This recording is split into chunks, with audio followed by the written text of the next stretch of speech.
Dans quelques heures, le Sénégal joue une partie de son avenir dans cette Coupe du Monde. Battu lors de ce premier match contre la France, les Lions n'ont plus vraiment le droit à l'erreur. En face se dresse une Norvège en pleine confiance, portée par l'un des attaquants les plus redoutables de la planète, Erling Haaland. Mais réduire cette rencontre à un simple duel contre Haaland serait une énorme erreur, car si la Norvège possède des forces impressionnantes, elle présente aussi des failles que le Sénégal peut exploiter. Alors comment les Lions peuvent-ils renverser les Scandinaves? Quels seront les duels décisifs et surtout, quelles sont les clés tactiques qui pourraient permettre au Sénégal de s'imposer? Et c'est ce qu'on va voir dans cette vidéo. Lorsqu'on parle de la Norvège, un nom revient immédiatement, Erling Haaland. Pourtant, la force de cette équipe ne repose pas uniquement sur son numéro 9. Derrière lui se trouve un système conçu pour exploiter sa puissance, sa vitesse et son sens du but. Au cœur de ce système, Martin Odegaard joue un rôle essentiel. Véritable chef d'orchestre de cette sélection, c'est lui qui organise, c'est lui qui accélère les jeux, c'est lui qui trouve les espaces et c'est lui qui alimente constamment les attaquants. La Norvège, elle aime jouer vite, très vite. À la récupération, elle cherche immédiatement la verticalité. Pas de longues séquences de possession, pas de circulation inutile. L'objectif est simple, atteindre les attaquants le plus rapidement possible. Et lorsque cela fonctionne, cette équipe devient extrêmement dangereuse. Mais cette Norvège a aussi des faiblesses. Aucune équipe n'est parfaite et la Norvège ne fait pas exception. Sa première faiblesse apparaît souvent lorsqu'elle doit défendre. Pour créer du danger offensif, les latéraux participent énormément au jeu, notamment le côté droit avec Ryerson. Mais ces montées laissent parfois des espaces importants dans leur dos, des espaces que le Sénégal devra absolument exploiter. La deuxième faiblesse concerne les matchs fermés. La Norvège adore les rencontres ouvertes, les transitions, les grands espaces, les courses vers l'avant. En revanche, lorsqu'elle se trouve face à un bloc compact et discipliné, elle peut perdre une partie de son efficacité. Et c'est précisément là que le Sénégal devrait être intelligent. Les Lions ne devront pas tomber dans le piège d'un match complètement débridé. Car plus il y aura de l'espace, plus Haaland et ses partenaires seront dangereux. Il faudra se servir des enseignements du match contre la France. Avant même de parler tactique, il faut revenir sur ce qui s'est passé face aux Bleus. Parce que pendant une bonne partie du match, notamment la première période, le Sénégal a été au niveau. L'équipe était agressive, compacte, intense. Le milieu de terrain remportait ses duels et la France était régulièrement bousculée. Mais après la pause, tout a changé. L'intensité a baissé, les courses se sont raréfiées, le milieu de terrain a progressivement perdu le contrôle. On a commencé à avoir des espaces et surtout on a senti une équipe qui commençait à manquer de fraîcheur physique. Dans ce match, les joueurs ne seront pas seuls à être attendus. Le sélectionneur Pape Thiaw, lui aussi, sera attendu. Il devra hausser son niveau tactique. Contre la France, il s'est fait manger par Didier Deschamps, mais j'ai trouvé aussi certains de ses choix discutables. Gana Gueye, il avait tout donné. Son activité, elle reste précieuse. On le sait. Mais bon, physiquement, il commençait logiquement à craquer un peu. C'est normal après tout ce qu'il avait abattu. Et Lamine Camara, pareil. Sa deuxième mi-temps, elle était beaucoup plus compliquée. Et pourtant, les changements, ils arrivent trop tard. Et il aurait dû le sentir et effectuer des changements un petit peu plus tôt pour apporter plus de fraîcheur. Et peut-être que le Sénégal aurait mieux géré cette deuxième période au milieu de terrain. Et là, face à une équipe norvégienne qui va envoyer du jeu, qui va être hyper dynamique, le Sénégal ne pourra pas se permettre d'attendre que son milieu soit cramé pour réagir. Il ne faudra pas attendre. Le coaching, il devra être plus rapide, plus agressif et plus anticipé.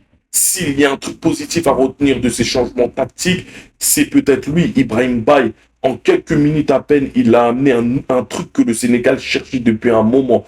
De la vitesse, de la percussion, du dribble, de l'audace. À l'image de son but pour la réduction du score, la façon dont il a mélangé le défenseur latéral Théo Hernandez qui est carrément tombé sur les fesses. C'est un joueur qui est tellement déséquilibrant, il t'apporte tellement de verticalité dans le jeu qui a parfois manqué au Lyon. Il a montré qu'il doit débuter titulaire dans cette sélection. Certes, c'est un jeune joueur de 18 ans, mais il a tellement de maturité, donc je ne comprends pas pourquoi on le fait patienter. Quand je vois du côté du Maroc, qu'on ne se pose même pas la question avec Ayoub Boadi, qui lui aussi a le même âge, qu'on titularise comme ça face à des équipes comme le Brésil, avec un milieu de terrain composé de Casemiro qui a tout gagné en club, et que Boadi nous fait une performance masterclass, qu'il a quasiment mis le milieu de terrain du Brésil dans sa poche, et nous, on a un joueur avec autant de potentiel, et on le met sur le banc, on le fait rentrer les 15 dernières minutes. Ce sont des cracks. Les jeunes d'aujourd'hui, la pression, ça coule sur eux. Donc, Mbaye doit débuter. Surtout en face, tu as une équipe comme la Norvège. Compte tenu des espaces qu'ils vont te laisser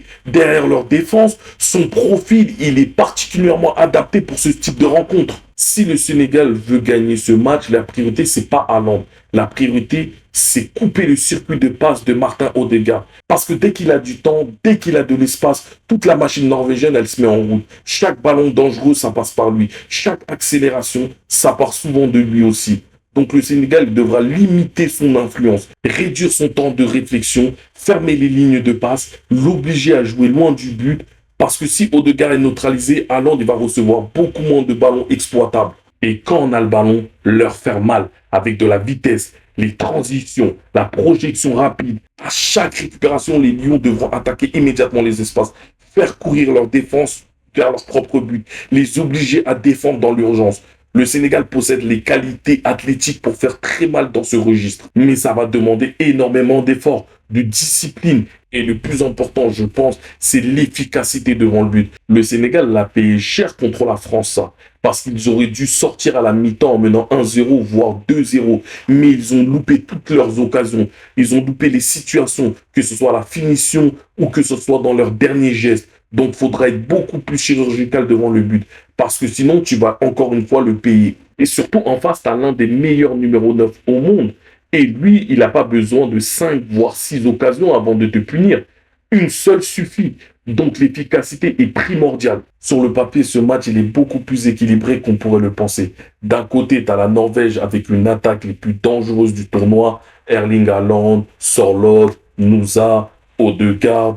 De l'autre, le Sénégal qui a les qualités physiques, l'intensité, le talent nécessaire pour poser énormément de problèmes aux Scandinaves. Donc la différence, elle se fera probablement pas sur le talent individuel, elle se fera sur les détails, l'efficacité devant le but, la gestion des temps faibles, les changements du sélectionneur au bon moment et la capacité à exploiter les rares occasions qui vont se présenter. Face à la France, le Sénégal, il a payé cher son manque de réalisme. On l'a dit. Face à la Norvège, les Lions, ils n'auront probablement pas le droit de refaire les mêmes erreurs. Parce qu'avec un joueur comme Haaland en face, chaque occasion manquée, ça peut coûter très cher. Mais si le Sénégal arrive à retrouver l'intensité qu'il a montrée en première période contre la France, tout en étant plus efficace dans les deux surfaces, alors là, les Lions, ils auront largement les moyens d'aller chercher un résultat. Et peut-être même de relancer complètement leur Coupe du Monde. Les gars, dites-moi en commentaire ce que vous en pensez, si vous êtes d'accord avec moi ou pas, et qu'est-ce que vous auriez rajouté en plus dans cet avant-match. Je remercie aussi toutes les personnes qui vont prendre 2 secondes pour lâcher le like, pour s'abonner, pour activer la cloche, histoire de ne rien manquer. Prenez soin de vous et nous, on se dit à très vite pour la suite. Peace!